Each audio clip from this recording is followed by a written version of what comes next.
Dios les bendiga, saludos, qué bueno que estás conectado. Este es el estudio bíblico que Dios puso en mi corazón. Estamos haciendo un estudio bíblico porque esto lo motivó que en la iglesia ya no podemos dar escuela bíblica por motivo de la pandemia. Y entonces algunos hermanos me dijeron que querían aprender más de la palabra, que teníamos que enseñar. Y empezamos a hacer este estudio vía Zoom, pero algunos hermanitos tuvieron problemas en conectarse. Entonces decidimos hacer el estudio bíblico para los hermanos a través de Facebook Live. Estamos transmitiendo esto para los hermanos de la iglesia específicamente, pero invitamos a aquellos amigos de nuestros amigos, aquellos que están conectados, ¿verdad?, a nuestra página de Facebook, para que también puedan ser partícipes de este estudio bíblico. Si usted, aunque usted no pertenece a la iglesia del Tabernáculo, si tiene alguna pregunta en cuanto al material que vamos a estar discutiendo, si tiene alguna petición de oración, si tiene alguna necesidad de consejería, usted simplemente me deja un texto ahí en el chat y después que yo termine de dar el estudio estaré analizando las peticiones y estaré, ¿verdad?, contestando si es así lo amerita. El estudio bíblico que hemos comenzado es el libro de los Hechos, el Hecho de los Apóstoles. Posteriormente pues estaremos llevando a otras partes de la Biblia, pero por ahora vamos a estar estudiando el libro de los Hechos. Vamos a darle un momentito en lo que los hermanitos y hermanitas se van conectando para que puedan participar de este estudio bíblico que comenzamos hace 2 o 3 domingos atrás. Ya hoy vamos a entrar prácticamente en el capítulo 3 del libro de los Hechos, esperando que el estudio de esta noche sea de grande bendición a su vida. Lógicamente vamos a presentarnos delante del Señor para que sea el Señor dándonos la sabiduría, la revelación, para que podamos llevar este estudio bíblico a los hermanitos que nos sintonizan a través de Facebook Live. Padre, mi alma te alaba y te bendice. Vengo delante de tu presencia, Señor. Dios mío, vamos a dar este estudio bíblico esperando, Dios del cielo, que tú te glorifiques, que me dé la sabiduría, la revelación, para que yo pueda enseñar a tu pueblo. Ábrele su mente, su entendimiento, Señor amado, para que ellos puedan recibir esta palabra, atesorarla en sus corazones, y no solamente puedan ser oidores de la palabra, sino que puedan ser hacedores de la misma. Ayúdame a clarificar cualquier duda, cualquier necesidad espiritual que tengan, Padre Santo, porque a ti te vamos a dar toda gloria y toda honra. En el nombre de Jesús. Amén y amén. Bueno, si quieres participar del estudio bíblico, búscate tu Biblia o abre tu celular en el libro de los Hechos. Ya en el estudio anterior estábamos ya en el capítulo 2, al final del capítulo 2, terminamos la semana pasada en el versículo 41. Ya habíamos hablado de que los discípulos habían recibido la promesa que Jesús le había dado, el bautismo, ¿verdad?, del Espíritu Santo, el Consolador, ya lo habían recibido, y ya pues ellos comenzaban a ejecutar el llamado que Dios le había hecho, que Jesús le había hecho, el llamado por el cual él estuvo preparándolo durante 3 años y medio. Y aquí ya en el versículo 41 del capítulo 2 del libro de los Hechos, mira lo que dice. Así que los que recibieron su palabra fueron bautizados y se añadieron en aquel día como 3,000 personas. Pedro predicó, habían un montón de personas, y dice aquí que 3,000 personas recibieron la palabra y 3,000 personas se convirtieron. Mira lo que dice. Y los que recibieron su palabra fueron bautizados y se añadieron aquel día como 3,000 personas. Bueno, estaba escudriñando y los teólogos están un poco confundidos en cuanto a esto de que fueron bautizados 3,000 personas. Por cuanto estamos hablando de Jerusalén, y en Jerusalén no había tanta agua disponible como para bautizar 3,000 personas en un solo día. Porque acuérdense que el bautismo que el Señor Jesucristo nos enseñó es el bautismo por sumersión. Nosotros tenemos que sumergirnos debajo de las aguas para que el bautismo pueda ser completado. Otras doctrinas de otras enseñanzas enseñan que mojarnos un poquito así la cara, eso se llama por aspersión. Tomar la mano y tirarle agua en la cara, ya están bautizados. Pero eso no es lo que enseña la palabra. La palabra nos enseña que cuando alguien bautiza, ya sea el pastor o algún líder espiritual, cuando va a sumergir, va a bautizar a algún nuevo convertido, pues tiene que sepultarlo prácticamente debajo de las aguas, porque precisamente eso es parte del significado del bautismo, que uno es enterrado, se entierra la vieja criatura, y entonces cuando se levanta del agua, sale como simbolizando ya en un nuevo cuerpo, un nuevo espíritu, ya ha como que resucitado. Esa es la palabra, vive el Señor. Y por eso es que sumergimos a las personas debajo del agua, para que cuando salgan sus pecados, ¿verdad?, a través de la sangre de Cristo, hayan sido borrados. Bueno, eso es básicamente el bautismo. Pero fíjate que la palabra no dice, ahí no dice que fueron bautizados el mismo día, ese mismo día. La palabra dice que fueron bautizados. ¿Ven? Los teólogos se han vuelto locos diciendo, pero ¿cómo es posible que hayan bautizado 3.000 personas en el mismo día? Pero es que ahí no dice que fueron bautizados el mismo día. Simplemente dice que se agregaron 3.000 y fueron bautizados. Puede que hayan sido bautizados de 10 en 10, o 2 días después, o un mes después. Simplemente dice que los que se convirtieron fueron bautizados. Eso es lo que yo interpreté a través de la revelación del Espíritu Santo. Claro, hay gente que no comparte lo que yo enseño, hay gente que no comparte tal vez las ideas, pero yo no me rompo la cabeza. Miren, aquí dice, mire lo que dice. Así que los que recibieron su palabra fueron bautizados. O sea, ¿cuál es la enseñanza? Que los que se convirtieron fueron bautizados. Si fueron bautizados ese mismo día, o al otro día, o al tercer día, o al cuarto día, pero ¿qué significado, qué importancia o qué relevancia tiene eso? Simplemente la relevancia está en que se convirtieron y fueron bautizados. Y es que el ser humano siempre busca, como decimos aquí en Utuado, tratar de conseguirle 5 patas al gato. Y por más que le busquemos 5 patas al gato, el gato lo que tiene son 4. La enseñanza es clara y específica. El Señor lo que nos quiso decir en esta enseñanza es que se convirtieron 3.000 y fueron bautizados. Ya. Y hay una discusión y una polémica que si no pueden haber sido bautizados ese mismo día, pues, ¿qué tiene que ver eso? Lo importante, amado, es que usted y yo comprendamos que los que se convirtieron fueron bautizados, y que ahí, en ese primer mensaje de Pedro, se convirtieron 3.000 personas. Mira qué clase de unción para predicar tenía este hermanito de parte de Dios. 3.000 personas se le convirtieron. Y dice el 42, y perseveraban en la doctrina de los apóstoles, en la comunión unos con otros, en el partimiento del pan y en las oraciones. O sea, no solamente se convirtieron, porque hay personas que van a la iglesia cuando uno predica el pastor, o predica el evangelista, o el hermanito o la hermanita que está predicando, la persona va de visita. En algunas iglesias los hermanos cogen a la visita y lo agarran por la mano, vente, vamos para el frente, y prácticamente los empujan para que reciban a Cristo. Y así la cosa no funciona. O sea, la cosa no funciona así. En nuestra iglesia yo le he enseñado a las diaconisas, a los diáconos, que sí le digan, mira, necesitas a Cristo, pero no se empuje, no se obligue. El aceptar a Cristo es un acto voluntario, y por eso es que tantas veces la gente acepta a Cristo, pero no vuelven a las iglesias.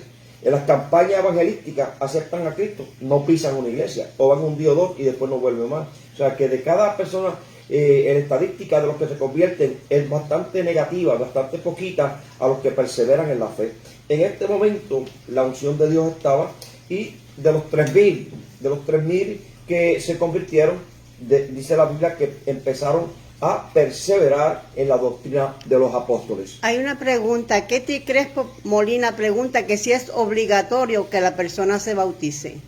Hay una pregunta en la internet, dice que ella me pregunta que si es obligatorio que la persona se bautice. Bueno, dentro de los sacramentos que nos da el Señor, los mandamientos que nos da el Señor, nos da que tenemos que bautizarnos. Las personas tienen que bautizarse, claro está, siempre y cuando pues pueda, porque vamos a imaginarnos, hermanita que me pregunta, que una persona esté en un hospital, esté en una cama, y entonces allí se le predica la palabra, y postrado en esa cama acepte a Cristo como su único y exclusivo Salvador, pues esa persona, si se muere, se va con Cristo, aunque no haya sido bautizado, porque su condición de salud no le permite que uno lo lleve a un sitio donde haya agua para sumergirle debajo de las aguas.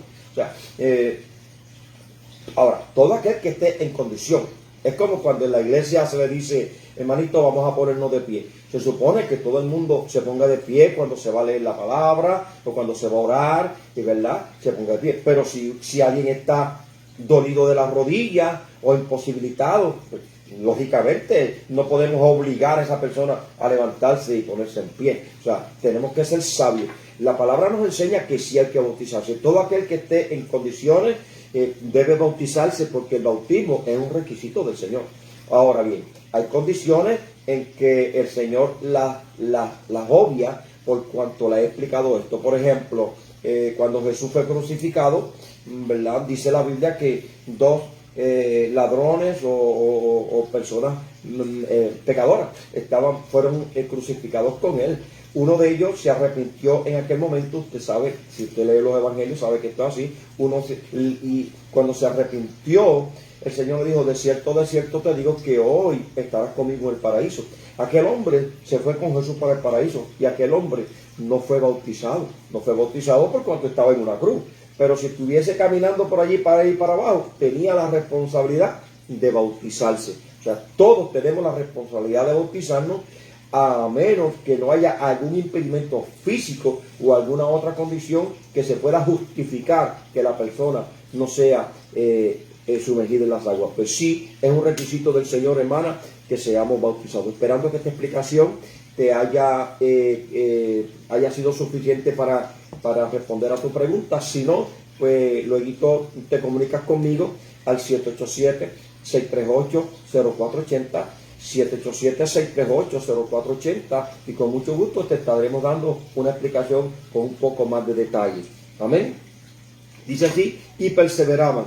O sea, que las personas que se convirtieron se mantuvieron perseverando. ¿Y en qué perseveraban? Dice aquí, en la doctrina de los apóstoles. ¿Y cuál era la doctrina de los apóstoles? Bueno, la doctrina de los apóstoles, lo que le enseñó Jesús, que Jesús era el Mesías, que Jesús nació de una mujer, que creció, que fue crucificado. Todo esto, lo que el Señor Jesús le enseñó, eso era lo que los apóstoles predicaban. Y la doctrina que usted y yo tenemos hoy día, una doctrina donde el Señor fue crucificado, permitió que lo crucificaran, entregó voluntariamente su vida, ¿verdad? Permitió que lo azotaran, permitió que lo clavaran en aquella cruz voluntariamente. Él tenía el poder para evitar que no lo clavaran. Él tenía el poder para evitar que le azotaran la espalda. Él tenía el poder para no dejarse matar. Sin embargo, él voluntariamente, por amor a usted que me está mirando y por amor a mí, dio su vida como un sacrificio santo, perfecto, para que nosotros tuviéramos redención, para que nosotros fuéramos reconciliados con nuestro Padre Celestial. Nosotros, a través del sacrificio de Jesús, el hombre había sido destituido de la gloria de Dios, por cuanto nuestros primeros padres, pecaron contra Dios, Adán y Eva. Fuimos destituidos de la gloria de Dios. El hombre fue separado de la presencia de Dios.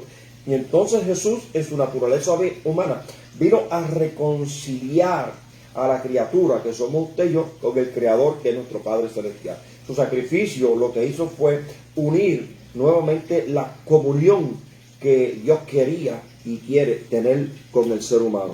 Y entonces esta era la doctrina que enseñaban los apóstoles. Y lógicamente dentro de la doctrina, pues la doctrina que les enseñamos a ustedes en las iglesias, que enseñamos la sana doctrina, que Jesucristo crucificó, fue crucificado, entregó su vida, resucitó al tercer día, resucitó. Es una doctrina básica. El Señor resucitó al tercer día, fue exaltado y está sentado a la diestra del poder de Dios.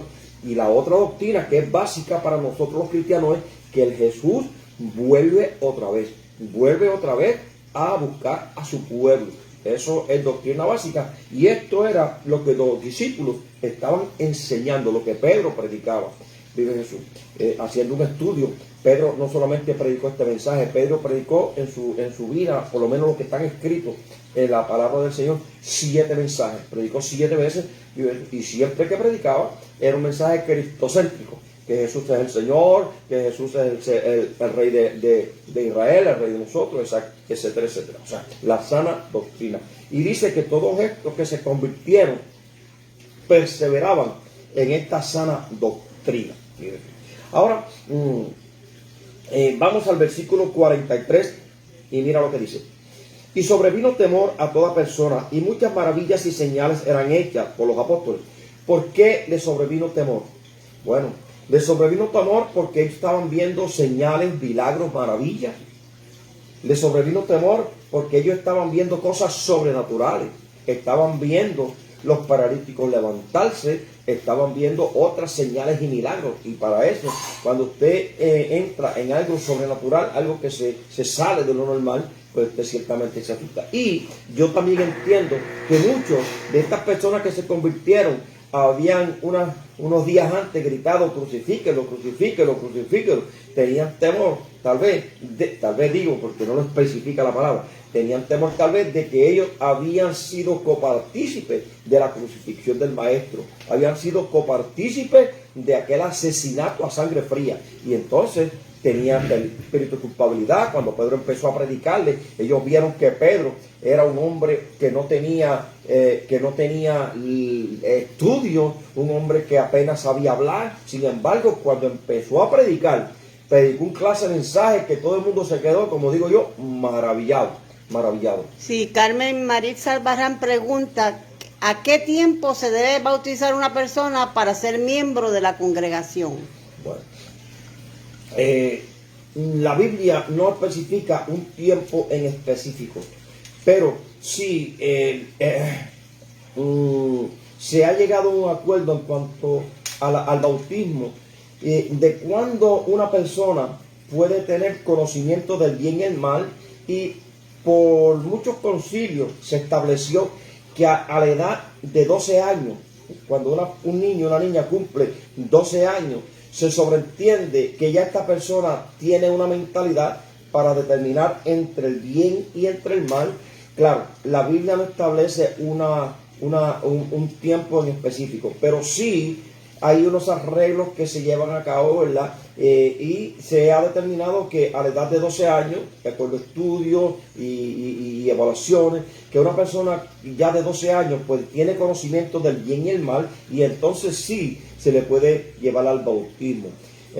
Cuando ya estamos adultos y cuando una persona se convierte, digamos, usted va a una iglesia y se convierte al Señor, digamos, yo quiero a Cristo como mi único y exclusivo Salvador, es responsabilidad del pastor, vive Jesús, bautizarle y bautizarle a usted.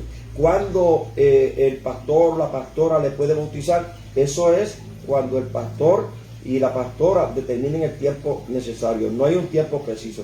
En mi caso particular, y no me tiren piedras, en mi caso particular, yo he hecho un estudio analítico en las Sagradas Escrituras, y yo entiendo que si usted se convierte hoy, ese mismo día usted puede ser bautizado. Eso es mi revelación. ¿Por qué? Porque tengo pasajes bíblicos donde el mismo Pablo se convirtió y ese mismo día fue bautizado. Hay iglesias, y no lo estoy criticando, no venga, el pastor Alberto dijo esto, no, hay iglesias que para usted bautizarse lo meten a un adoctrinamiento, le dan unas clases. Yo mismo cuando me convertí tuve 6 meses casi de clases bíblicas, de clases de bautismo, para yo poder ser sumergido a las aguas. Y hay concilios que para usted bautizarse tiene que pasar por este estudio exhaustivo en cuanto al bautismo y a sus creencias y todo eso. Y entonces, después que usted se gradúa, vamos a llamarle se gradúa, le dan un certificado de que usted aprobó las clases de bautismo. Entonces el pastor o el líder, o quien el pastor o la pastora designe, entonces lo somete a las aguas. En el caso mío en la iglesia, yo entiendo que después que una persona acepte a Cristo como su único y exclusivo Salvador, ya está apto para el bautismo. Conforme lo que yo me imaginé, vemos por ejemplo, Pablo, vemos el eunuco al que Felipe le predicó, que ahí cuando recibió la palabra inmediatamente lo metió a las aguas, y en muchas otras partes de la Biblia que algún día podemos dar un estudio sobre eso, pero no es el tema de hoy. Pero sí, hay muchas partes de la Biblia, aunque que las personas que se convirtieron Por ejemplo, otro que viene a mi memoria fue el carcelero de Filipo. El carcelero de Filipo se convirtió por la noche cuando hubo el terremoto. Allí se convirtió y Pablo lo bautizó. Esa misma noche Pablo lo bautizó a él y a su familia. Así que, ¿verdad? Ese es mi criterio. Otros pastores dan clases, no lo critico, gloria a Dios, aleluya. En el caso mío, yo lo considero inmediatamente apto. Una vez le abra el corazón a Jesús, acepte a Cristo como su Salvador y ahí está apto para el bautismo. Vive Jesús. Bueno, dice aquí el 43 y vuelvo. Y sobrevino temor, ¿verdad? Ya le expliqué por qué tal vez le sobrevino temor. Porque estaban viendo las señales y milagros que estaban haciendo los discípulos. Acuérdense que los discípulos, excepto 2 o 3, todos eran analfabetas, eran personas que eran de un trabajo humilde, ellos eran pescadores, muchos de ellos no habían estudiado, no sabían leer, no sabían escribir. Sin embargo, cuando los oían hablar, los mismos fariseos y los mismos estudiosos de la palabra se quedaban sorprendidos y decían, wow, estos han estado con Jesús. Reconocían que algo sobrenatural, porque le explicaba en el estudio anterior que Pablo no leía la Biblia, no tenía una Biblia como la de nosotros, Pedro, no tenía una Biblia como la de nosotros. Pedro escuchaba la palabra cuando iba a la sinagoga y escuchaba la palabra cuando Jesús le hablaba.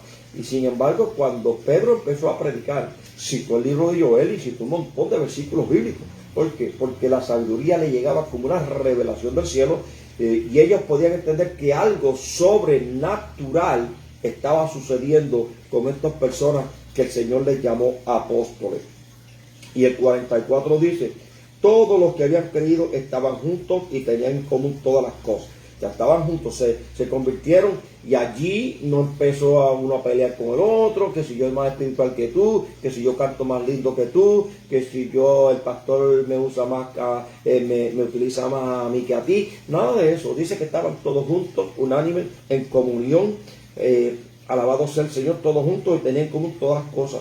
Y mira más, vendían sus propiedades y las repartían a todos según la necesidad de cada uno. O sea, el impacto del Evangelio, el impacto de la presencia de Dios fue tal en sus corazones que ya tenían la necesidad de ayudar a otros. Yo no sé, pero usted por ejemplo, cuando usted se convierte, se le va quitando esa pesadez, se le quita ese velo que usted tiene y entonces ya usted deja de ser avaro, usted ya deja de pensar solamente en usted mismo. Cuando usted, por ejemplo, empieza a orar, ora por las demás personas y hasta se olvida de orar por usted mismo y entonces lo que usted tiene, ve a alguien en necesidad y enseguida siente como un deseo de ayudar, ¿ve? Porque esta es la presencia de Dios, esta es la presencia del Espíritu Santo en nosotros. Y los que recibieron allí a Jesús, recibieron este impacto. Y dice que tenían sus propiedades, las vendían y le entregaban el dinero a los apóstoles para que los apóstoles lo distribuyeran entre la necesidad que había en el pueblo. Y perseverando unánimos cada día en el templo. Iban al templo, perseveraban en el templo. Dice, y perseverando unánimos cada día en el templo y partiendo el pan en las casas y comían juntos con alegría y sencillez de corazón y alabando a Dios y teniendo favor con todo el pueblo. Y el Señor añadía cada día a la iglesia los que habían de ser salvos. Estamos leyendo el versículo 46 y 47. Quiero recalcar esto de el 46 y perseverando unánime cada día en donde en el templo. Sí, porque se ha metido con esto de la tecnología y con esto del tiempo moderno, se ha metido en la cabeza, el enemigo ha metido en la cabeza de algunas personas que ya no hay que ir al templo, que ya no hay que ir a una iglesia, que ya no hay que congregarse, que usted desde su casa puede adorar a Dios, que usted desde su casa puede recibir estudios bíblicos, que usted desde su casa puede escuchar predicaciones. Y esto es una verdad a media. Ciertamente usted desde su casa puede recibir estudios bíblicos como lo que usted está haciendo en esta noche. Puede escuchar predicaciones como usted puede hacerlo. Puede escuchar alabanza, adoración. Y usted en su casa puede adorar a Dios. Pero hay un mandato de parte de Dios, que es que hay que congregarse. Es un mandato del Señor. Que nosotros, aunque nos guste estar en nuestras casas, tenemos que despojarnos de ese deseo de estar en la casa e ir a la casa de Dios para que su nombre sea glorificado. Eso es algo que Él estableció. Nosotros tenemos que ser obedientes. ¿Por qué el Señor lo estableció así? porque Él es Dios. Y su casa es su casa, y la casa de Él estableció para que sus hijos fueran allí y desde allí le adorásemos a Él. Esto es un mandamiento del Señor, que tenemos que congregarnos. Y no congregarnos, como dice el apóstol, como aquellos tenían por costumbre. No es una costumbre, es una responsabilidad de cada cristiano. Yo no sé usted, pero cuando yo me convertí, mi deseo es estar en la iglesia. Yo oraba aquí, oraba y hacíamos culto, mi esposa y mi hija y yo, culto, altares familiares, como le llamamos los cristianos, culto entre nosotros mismos, adorábamos. Un día predicaba yo, un día predicaba mi hija César y Dalila, cantábamos un devocional, y eso era un culto en el hogar. Pero no es lo mismo hacer un culto en el hogar que ir un culto a la casa de Dios, porque esta casa, aunque Dios habita aquí, no es de Dios. Esta casa es mía porque Dios me la dio. La casa de Dios son las iglesias. Ahí es donde se supone que nosotros los cristianos vayamos a adorar. O sea, si a ustedes están diciendo no hay que congregarse, no hay que ir a la iglesia, eso viene de parte del enemigo para sacarlo a usted de la perfecta voluntad de Dios. De la perfecta voluntad de Dios. Dios demanda en su palabra que nosotros tenemos que congregarnos. Hay una unción especial en la casa de Dios, hay una presencia especial en la casa de Dios, porque desde allí, mire, el pueblo de Israel, esto es desde el Antiguo Testamento, cuando Dios se le iba a manifestar al pueblo de Israel, no se le manifestaba en cualquier lado. No. Él dijo, le dijo a Moisés que le hiciera un tabernáculo, una caseta de campaña, una caseta, con un torno grande, una caseta, y allí, ¿verdad? No voy a dar un estudio sobre eso, pero tenía unos lugares que le llamaba el atrio, el lugar santo y el lugar santísimo. Y allí él mandó a hacer una caja que sabemos que es el arca del pacto, y desde allí, de esa arca del pacto, era que el Señor se manifestaba a su pueblo. Y usted dirá, pero es que ahora el Espíritu Santo mora en nosotros. Ciertamente, el Espíritu Santo mora en nosotros, y nosotros somos la habitación del Espíritu de Dios, somos la habitación de Jesús y somos la habitación del Padre. Pero Él tiene su casa, que Él mismo la denominó iglesia. Aquí, esto que estamos leyendo fue el principio de la iglesia. Pedro y todos los apóstoles comenzaron lo que hoy conocemos como la iglesia de Jesucristo. Y por eso es que usted y yo tenemos la responsabilidad para con Dios de conseguir un sitio donde ir a escuchar alimento espiritual, a escuchar palabra de Dios. Y claro, usted tiene que orar y dirigirse, ¿verdad? Dejarse llevar a donde es que el Señor lo quiere. Porque hoy día hay tantas iglesias, amados, que es difícil ustedes poder decidir, bueno, ¿en qué lugar me voy a congregar? Bueno, si usted es nuevo convertido, pues en el lugar donde se convirtió, ahí tiene que perseverar. Donde usted se convirtió, usted tiene que perseverar ahí, a menos que Dios no le hable en sueño o le hable por medio de algún profeta y le diga, y le hable por el mismo pastor de la iglesia y le diga, tú tienes que moverte a tal lado. Y entonces, pero hoy día la gente está buscando iglesias como cuando se va a los lugares. La gente va a las tiendas donde más cómodo se sienta. Y la iglesia de Jesucristo no es así, ¿verdad? La iglesia no es donde más cómodo tú te sientas. La iglesia es, tú te vas a congregar donde Dios quiere que tú te congregues. Donde Dios te siembra para enseñarte, para prepararte. Hay veces que vamos a las iglesias. Me gusta esa iglesia porque ahí no hablan del pecado. Me gusta esa iglesia porque ahí uno puede hacer como uno quiere, puede vestir como uno quiere. Me gusta esa iglesia porque los cultos son de media hora. Me gusta esa iglesia, ¿verdad? Una cosa es lo que te guste a ti y otra cosa es lo que el Señor está demandando de ti. Y a veces, pues nosotros nos congregamos donde me sienta más cómodo. Muchas veces, yo lo digo como pastor, cuando yo fui oveja, yo estaba buscando una iglesia donde yo me sintiera más cómodo. Pero el Señor me mostró que no es donde yo me sintiera cómodo, era donde Él quería que yo estuviera para capacitarme, para echarme abono, para darme alimento, para que yo estuviera. En las iglesias es que se recibe alimento espiritual. Aprovecho para decirte, amado, Hoy en día las redes sociales y la internet pueden ser de bendición, pero también te pueden ser de caída. Yo he escuchado predicaciones y he escuchado testimonios de personas que se me pararon los pelos. Usted sabe cuántos testimonios de personas que dicen que Dios los llevó al infierno, que Dios los llevó al cielo, que son falsos. Pastor, ¿y cómo usted se atreve a decir que son falsos?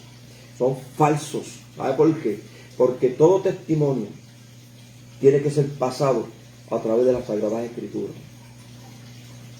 Si lo que tú me dices que Dios te dijo, lo que tú me dices que Dios te mostró, lo que tú me dices que viviste, no concuerda con lo que está escrito aquí, tu testimonio no te lo dio Dios. Y entonces, si usted no tiene ese discernimiento de espíritu, cualquier cosita que ponga en la internet, cualquier predicador efusivo, que hable lenguas, que grite y que yo no sé qué, hablar lenguas no es malo, yo las hablo, pero que te quiero decir que te impresione con su forma de hablar, de moverse, de ejecutar, y tú dices, wow, ese hombre es de Dios. Evalúalo por sus frutos. ¿Qué fruto está dando esta persona? ¿Cómo esta persona se comporta con tu esposa, con tu esposo? ¿Cómo se comporta con sus hijos? ¿Cómo se comporta con los vecinos? Usted no me diga a mí que usted se come los niños crudos predicando y está de mala con el vecino. O está de mala con su esposa, o está de mala con su esposo. O que habla palabras bien lindas a través de la internet y después en su casa habla mal. O sea, tenemos que evaluar. Y hoy día se ha levantado una serie de predicaciones, porque a todo el mundo le gusta hacer Facebook Live. A todo el mundo le encanta la cámara, le encanta la cámara. A mí, desgraciadamente, a mí no me gusta. Yo estoy haciendo esto por obligación, Y a veces cuando la hermana va a poner el anuncio, digo, no ponga ni mi foto, no me gusta. ¿Por qué? No es porque sea tan feo y eso, sino porque a eso yo siento que a Dios no le agrada. Hay gente lo que quieren es proyectarse, hay gente lo que quiere es presentarse, vive Jesús. Y entonces, lo que te quiero llevar para terminar con esta parte, es que todo el mundo empieza a hacer predicaciones, todo el mundo empieza incluso a dar estudios bíblicos, pero cuando tú lo pasas por la palabra, dices, wow, lo que está diciendo, te dice 2 o 3 verdades, pero dentro de las verdades te dice un montón de disparates. Y entonces, si usted no se congrega, que tenga un buen pastor, una buena pastora que le enseñe el fundamento del evangelio, ¿qué usted va a hacer? Todo lo que le dicen por ahí se lo traga y se lo cree y se lo aprende y lo enseña, no sabiendo que lo que usted está diciendo es una sarta de disparate. Por eso es que usted tiene que buscar una iglesia de sana doctrina, una iglesia donde le enseñen de la Biblia, una iglesia donde le enseñen cómo aprender de la palabra para que usted pueda ser también maestro de otras personas. Hasta ahí. Bueno, y perseveraban juntos. Hay que perseverar en la iglesia, lo dice el Señor. Bueno, ya aquí con esto entramos al capítulo 3 del libro de los Hechos. Y mira lo que dice el capítulo 3. Pedro y Juan subían juntos al templo a la hora novena, la de la oración. Quiero hacer un paréntesis aquí. 2 cositas te quiero enseñar aquí. Mira con quién subía Pedro a orar al templo. Subía con Juan. Juan no quedaba nada de Pedro. Era un hermano en la fe, era tal vez un compañero de trabajo, pero no era hermano. El hermano de Pedro se llamaba Andrés. Y mira que Pedro no salía con Andrés, con quien salía era con Juan, que no era su hermano en sangre, era su hermano en la fe. Y Juan tenía su propio hermano, que se llamaba Jacobo. Ellos eran hijos de un señor que se llamaba Zebedeo. Juan no andaba con su hermano, ni Pedro andaba con su hermano. Es decir, que habían hecho una amistad bien bonita dentro del vínculo del cristianismo. O sea, ellos tenían su sangre. Sin embargo, siempre que se presenta Pedro, casi siempre andaba con Juan. ¿Sí? Porque habían hecho una buena amistad. Bueno, y mira esto. Iban al templo dice aquí, a la hora novena, la hora de la oración. ¿Sabe? Es que lo que yo pude aprender de este primer versículo es que Pedro y Juan todavía no se habían podido desprender totalmente del judaísmo. Ellos habían recibido la enseñanza de Jesús, habían recibido tanta palabra de Dios, habían recibido cómo orar, habían recibido la bienaventuranza, habían recibido tantas y tantas grandes enseñanzas a través de 3 años y medio. estaban empapados de la palabra. Sin embargo, todavía no habían podido desprenderse de esa doctrina que venían arrastrando los israelitas de la ley de Moisés y todo esto. Todavía lo estaban arrastrando. Pastor, ¿y por qué usted dice eso? Porque los israelitas o el judaísmo o la religión que se practicaba en Israel tenía unas horas en específico para que la gente orara, y todavía la tiene. La hora específica de que la gente orara para el tiempo de Pedro era la hora tercera, o sea, era a las 9 de la mañana, y la hora nona, las 3 de la tarde. Le había dicho en el estudio bíblico anterior que la hora en el día hebreo comienza a las 6 de la mañana. O sea, que cuando dice hora tercera, pues es de 6 a 7, 7 a 8, 8 a 9. La hora tercera son las 9 de la mañana.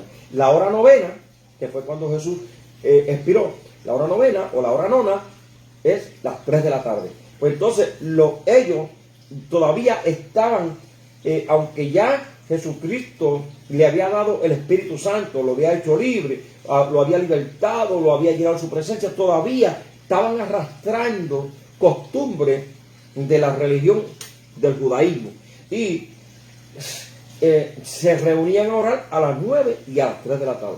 Pastor, ¿y esto es pecado? No, no es pecado. No es pecado siempre y cuando tú no te dejes influenciar por el judaísmo. Porque, ay, amado, lamentablemente yo me he quedado sorprendido cómo el judaísmo ha incursionado aún en los tiempos presentes. Yo he escuchado personas que antes se comían los niños crudos en el evangelio, y ahora si no es Yeshua, no hablan de Jesús. Ahora es Yeshua y palabras en hebreo. ¿Y qué es esto? Si nosotros no somos hebreos. Ah, no, si tú no tienes palabras hebreas en el templo y haces danzas hebreas y guardas el sábado y haces todas estas cosas. Pero ¿y quién te dijo a ti eso? Usted que me está mirando y yo, nosotros no somos judíos, nosotros somos gentiles. Y es más, para los judíos, el Señor ya estableció un nuevo pacto. Ya eso de matar animales y de sujetarse a la religión que le había dado Dios, eso pasó, eso es caduco. Es caduco. Jesús nos dio un nuevo pacto, Por eso es que los judíos se burlaban de Jesús, porque dentro de su religión y de su enseñanza, antes de comer, tenían que lavarse las manos y hacer unos ritos. Cuando Jesús empezaba a comer, no hay que lavarse las manos, lo que yo santifiqué está limpio. Y entonces, pero ellos querían que Jesús se siguiese las tradiciones que ellos tenían como judíos. Y aquí Pedro, aunque ya había recibido a Jesús, mira lo que hacía. Se iba a orar a las 3 de la tarde. Y usted dirá, ¿eso es malo? No. Pero no es una regla ni una norma. Usted puede orar cuando el Espíritu Santo le inquiete. Ya nosotros no nos dejamos llevar por religión. Ya nosotros no nos dejamos llevar por unas normas establecidas. Nosotros nos dejamos llevar por la revelación de su palabra y por la guianza del Espíritu Santo. Pastor, ¿y cuándo yo tengo que orar? Bueno, usted tiene que orar cuando el Espíritu Santo ponga en su corazón la hora de orar. Hay veces que usted puede orar a las 7, pero ¿y cuando no ore a las 7? ¿No va a orar ese día porque la hora de la oración se le pasó? No. Si no ora a las 7, puede orar a las 10. Y si no ora a las 10, puede orar a las 3 de la tarde. Y si no ora a las 3 de la tarde, ora. Lo importante es que usted ore. Esa es la enseñanza del nuevo pacto. Que hay que orar, pero no hay una hora en específico. Por eso es que los judíos tienen todavía unos rituales que se van allí al ¿cómo se llama? Al muro de los lamentos. Tienen unos días específicos para sus cosas. Ya eso quedó con el viejo pacto. Nosotros estamos viviendo ahora un nuevo pacto. Nosotros estamos viviendo bajo la dispensación de la gracia. Ahora, nosotros tenemos una responsabilidad de orar, de ayunar, de leer la palabra. Pero ellos tienen unos rituales que la palabra se lee siempre a la misma hora, siempre el mismo día, y ya están sometidos a una religión. Y eso, lamentablemente, se ha colado en los tiempos modernos. Hay iglesias que usted se mete, iglesias en Puerto Rico, iglesias en otros países, que son iglesias de gentiles. Pastor, ¿y quiénes son los gentiles? Gentiles somos todas aquellas personas que no hemos nacido en Israel.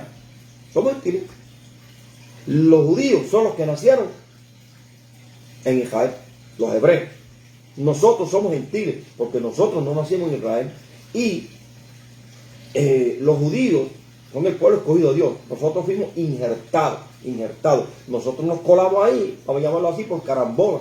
Cuando los judíos no quisieron aceptar al Mesías, nosotros dijimos, nosotros lo queremos. ¿Cuántos alaban a Dios? ¿Eh? Así que los rituales y eso que hacen los judíos, usted no tiene que hacerlo ya. Hay que orar. Hay que ayunar. Hay que celebrar fiestas, celebra fiestas, pero no por una religión y por una dictámenes que están haciendo los que se llaman y practican el judaísmo. Pedro y Juan iban a las 3 de la tarde a orar. Bueno, por lo menos iban a orar. Y dice la Biblia, en el versículo 2, dice, y traído un hombre cojo de nacimiento, a quien ponían cada día a la puerta del templo, que se llamaba La Hermosa, para que pidiese limosna de los que entraban en el templo. Cuando vio a Pedro y a Juan que iban a entrar en el templo, les rogaba que le diese limosna. Pedro con Juan, fijando en los ojos, le dijo, míralo. Entonces él le estuvo atento, esperando recibir algo de ellos. Mas Pedro le dijo, no tengo plata ni oro, pero lo que tengo te doy. En el nombre de Jesucristo de Nazaret, levántate y anda. Bueno, ahí fue un milagro tremendo que hizo Pedro en el nombre de Jesús. Había un cojo que había nacido cojo de nacimiento. Todos los días lo ponían en la puerta del templo, ¿verdad? Para que allí los que entraban al templo, cuando la gente va al templo, pues se siente piadosa.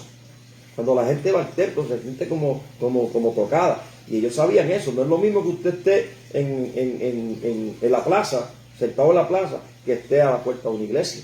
Porque los que van a la iglesia se supone que sean personas pías, personas piadosas, personas que tengan temor de Dios y que tengan sobre todo compasión. Los judíos sabían esto y ponían a este hombre en la puerta de la iglesia para que todo el que entrara allí le diese algo para sobrevivir. Pedro está más pelado que nosotros, porque Pedro, su oficio era pescar para poder mantener su esposa. Pedro tenía esposa, porque si tenía suegra, y si tenía suegra tenía esposa. Hay otra religión por ahí que dice que Pedro, bueno, no voy a hablar de eso, pero Pedro sí tenía esposa y Pedro tenía más suegra.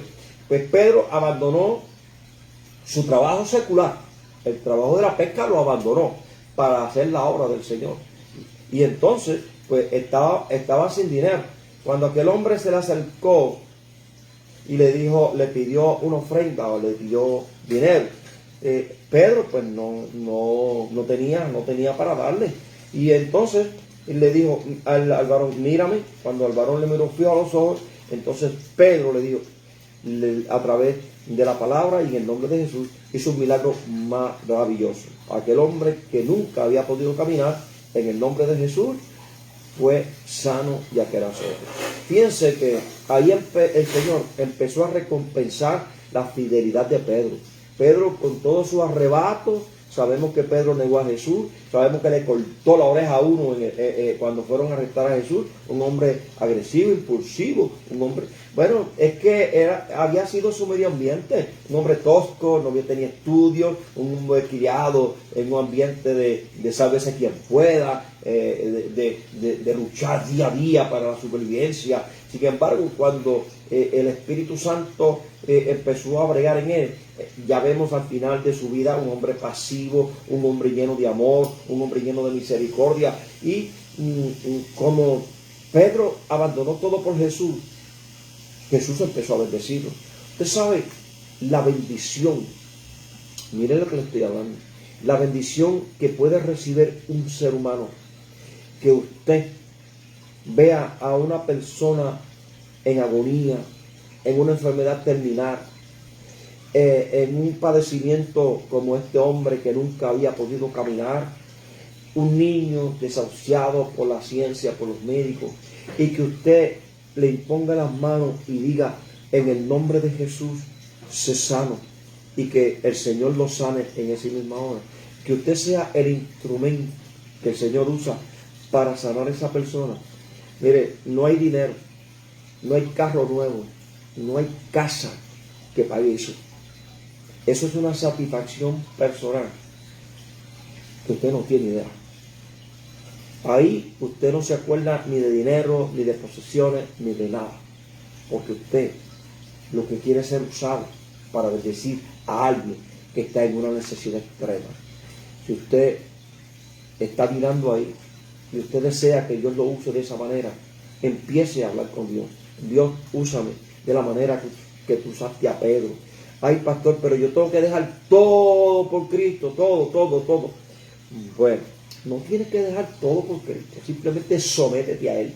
Y en el camino, Él sí te va a ir diciendo lo que tú tienes que dejar.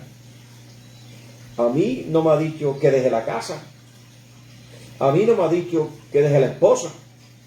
A mí no me ha dicho que bote el celular. O sea, a un joven que se le acercó, Jesús le dijo, vende todo lo que tiene y dáselo a los pobres.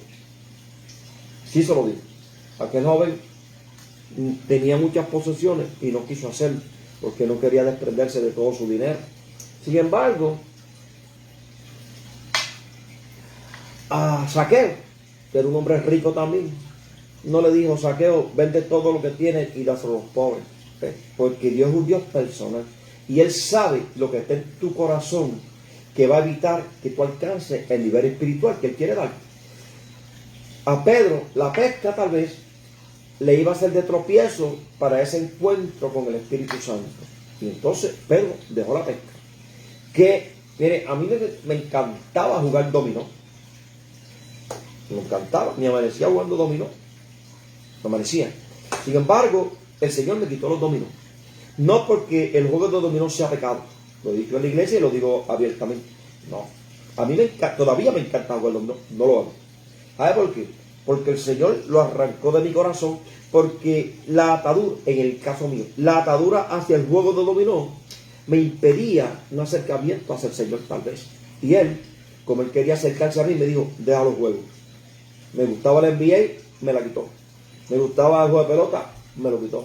Me gustaba jugar softball, me lo quitó. Y entonces, en el caso mío, Dios me ha quitado ciertas cosas que me pudieran ser de tropiezo. En el caso tuyo, yo no lo sé, ni me atrevo a decirte, deja esto, deja aquello. Por eso los miembros de la iglesia del tabernáculo saben que yo nunca le he dicho, deja, bueno, a menos que el Señor no me inquieta a decirle a algún hermano, el Señor te está diciendo que te apartes de esto, que te apartes de aquello. Pero los que están conmigo saben que yo no soy así. Yo no voy donde ti, deja esto, deja aquello, deja... No, porque yo no puedo controlar tu vida, ni puedo ni quiero.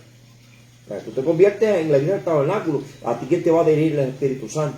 Te goza del culto y si yo tengo que enseñarte, te enseño. Pero no esperes de mí que te digo, pues ponte zapatos negros o ponte corbata amarilla. Yo no voy a controlar tu vida, ni quiero ni puedo. Quien controla nuestra vida es el Espíritu de Dios. ¿Por qué yo me pongo corbata cuando voy a presentar la palabra del Señor? Porque a mi Dios me la inquietó a poner. Yo puedo aquí, y hace calor en mi casa, porque en la sala no tengo aire, ni los abanicos están prendidos. Aquí hace calor tremendo. Yo no me atrevo a presentarme a exponer la palabra en una camisa de manga corta. No me atrevo. Me siento desnudo, me siento como en vergüenza. Y si me siento con una t-shirt aquí, tú estás en tu casa, tú puedes hablar como tú quieras, me siento en vergüenza también. No digo que tú lo hagas, no digo que tú... el pastor está hablando de ropa. No estoy hablando mi experiencia, ¿verdad? Y ya estamos terminando por esta vez, pero miren, la gente dice, ay, pero tú estás en tu casa, tú puedes estar como tú quieras. ¿Sabes cómo el Señor me mostró esto? Cuando yo me convertí, pues yo estaba hambriento de aprender, ávido de la palabra. Yo quería llenarme, como estás ahí, mirando el estudio bíblico, porque quiere aprender y quiere llenarse. Pues entonces, había un anciano en la iglesia a quien yo respetaba. Y siempre que él se ponía a hablar, yo me ponía a escucharlo. Porque en su conversación yo aprendía. Y mire lo que dijo un día. No lo estaba comentando conmigo, se lo estaba comentando a otra persona. Le dijo, mira la experiencia que yo tuve anoche. Le estaba diciendo. Había tenido un día largo y no había orado. Y entonces, cuando a las 10 de la noche, no me acuerdo la hora exacta, él dormía con ropa interior. Con ropa interior, calzoncillo y una camisilla. Y así él dormía porque en su casa hace calor. Y entonces él dice que acostándola, cuando se fue a acostar, siente que el Espíritu Santo le recordó que no había orado, ¿verdad? Y él dice, ay Señor, perdóname, no he orado. Pues entonces se bajó de la cama, se arrodilló en la cama, en su ropa interior, en calzoncillos, y dice que escuchó la voz de Dios que le dijo, no te atrevas a presentarte ante mí mostrando tu desnudez. Y era una persona que tenía como 70 años. Y de wow, la verdad que Dios es exigente en algunas áreas. ¿Sí? Y entonces, si se lo digo a él, entonces yo entiendo que nos lo dice a todos, porque él no hace acepción de personas. Lo que sí que a veces nos lo dice a nosotros y nosotros no somos obedientes. Él inmediatamente se puso ropa y entonces se puso ropa. Pero otra persona dice, ay, esto es el enemigo, yo estoy en casa, nadie me está viendo, estoy encerrado en el cuarto. ¿Ve? Porque no le hacemos caso a la voz del Espíritu. Y te voy a decir algo, el Espíritu es un caballero. El Espíritu te dice algo, tú no lo obedeces, no te lo vuelve a decir, sigue por ahí. Ahora, ya tú sabes, paga un precio. Amén. Tú quieres unción de Dios, quieres que Dios te use, sométete a Dios. Sométete a tu palabra. Si no te estás congregando, busca una iglesia que te enseñe la palabra. No solamente a brincar a saltar, que te enseñen la palabra. Si brinca y salta, gloria a Dios, aleluya. A mí me gusta saltar. Cuando yo adoro a Dios me gusta levantar las manos y gritar y si me toca correr, corro y brinco y un brinquito para Jehová, yo lo brinco y una vueltita para el Señor, yo la doy. Me encanta gozarme en el Señor. Ahora, todo tiene que ser conforme a lo que establece la Biblia. Amén. Pues Pedro subió al templo a las 3 y allí estaba este hombre. Oró por él y Dios lo levantó de aquella condición que había nacido así lisiado de sus piernas, y se levantó. Y dice, y saltando, el versículo 8, y saltando se puso en pie, vamos terminando ya, y saltando se puso en pie y anduvo y entró con ellos en el templo, recibió el milagro y se metió al templo. Hay personas que van a la iglesia, reciben un milagro y no vuelven a la iglesia. Hay personas que van a la iglesia, se ora por ellos, Dios los bendice y después no vuelven a la iglesia. Y este hombre no fue así. Este hombre saltando y alabando a Dios. Y todo el pueblo lo vio andar y alabar a Dios. Y le reconocían que era el que se sentaba a pedir limosna a la puerta del templo hermosa. Y se llenaron de asombro y espanto por lo que había sucedido. Ellos sabían que allí había sucedido algo sobrenatural. Algo sobrenatural. Un hombre lisiado, un hombre que no podía caminar, por una oración de otro hombre se levantó y pudo caminar. Y ahí, en el versículo 11, entonces Pedro establece su segundo sermón. Y teniendo asido a Pedro y a Juan el cojo, y a Pedro y a Juan el cojo que había sido sanado, y todo el pueblo atónito concurrió a ellos al pórtico que se llamaba Salomón. Viendo esto, Pedro respondió al pueblo, varones israelitas, ¿por qué os maravilláis de esto? ¿O por qué ponéis los ojos en nosotros? Y así todo el resto del capítulo habla de que Pedro les predica nuevamente el evangelio de Jesucristo, le habla de Jesús, le habla de todo esto, lo pueden leer ahí con calma, vive el Señor. Pero una cosa, si lees esa parte, te vas a dar cuenta de que Pedro no quiso recibir la gloria. Le dijo, no me miren a mí, no me miren a mí.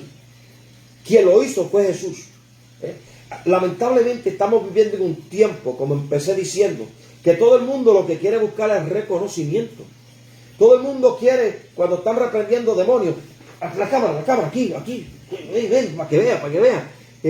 Acá, es más, con mucho dolor lo digo, yo una vez invité a un hombre a predicar, y entonces,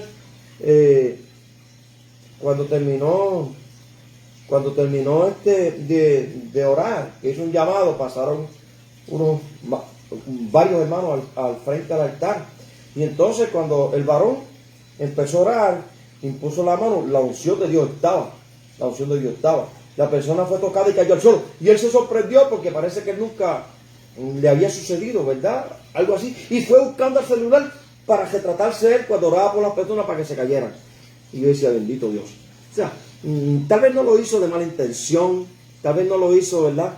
Pero yo vi eso como tan desagradable, porque cuando Jesús hace un milagro, le decía a la persona, no lo cuentes, no lo digas por ahí. O sea, como porque Jesús no estaba buscando popularidad, lo que estaba buscando era que las almas se convirtieran. Lamentablemente hoy día, tú ves esa gente que anuncia gran campaña evangelística, se sanarán los enfermos, se libertarán, y no mencionan a Jesús, no mencionan nada, los nombres de ellos ahí con retratos extraordinarios, mucha pompa, mucha cosa, y buscando, no, yo no quiero reconocimiento, toda la gloria es para Dios, la gloria es para Dios.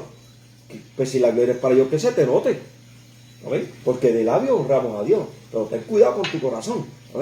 Por eso es que la gente hace videos para buscar like, reconocimiento y todas estas cosas. Alabado sea el Señor, y tenemos que tener cuidado con eso. Pedro empezó su ministerio diciéndole, no me miren a mí, yo no estoy haciendo nada, quien lo hizo fue Jesús, Así que Pedro, aunque era un hombre tosco, aunque era un hombre analfabeta, cuando tuvo esa experiencia con Dios, cuando tuvo ese encuentro con Dios, empezó el Espíritu Santo a trabajar en él. Y vemos a un Pedro humilde, a un Pedro sumiso, lleno de la unción de Dios. Tenía una autoridad de Dios extraordinaria, sabemos. Que la gente lo buscaba. Y cuando Pedro no podía ir por la gente, dice que ponía a los enfermos en fila así en la esquina, para que al pasar Pedro, por lo menos la sombra le cayese sobre los enfermos. Bueno, amado, no te voy a tomar más tiempo. Seguimos el domingo que viene arriba, si el Señor así lo permite, si el Señor nos da la oportunidad de seguir este estudio bíblico, hablando del libro de los Hechos. Quiero coger todo el libro de los Hechos porque hay enseñanza extraordinaria, hay milagros extraordinarios y ¿cómo se llama? Síguelo leyendo, léelo para que te puedas empapar y me puedas seguir en los estudios. Lógicamente, pues hay estudios más profundos, más sofisticados. Este estudio fue creado para la iglesia y para algunos hermanitos, y si lo quieres compartir, amén, vive Jesús, pero para que puedan aprender algo más de lo que ya el Señor te ha enseñado.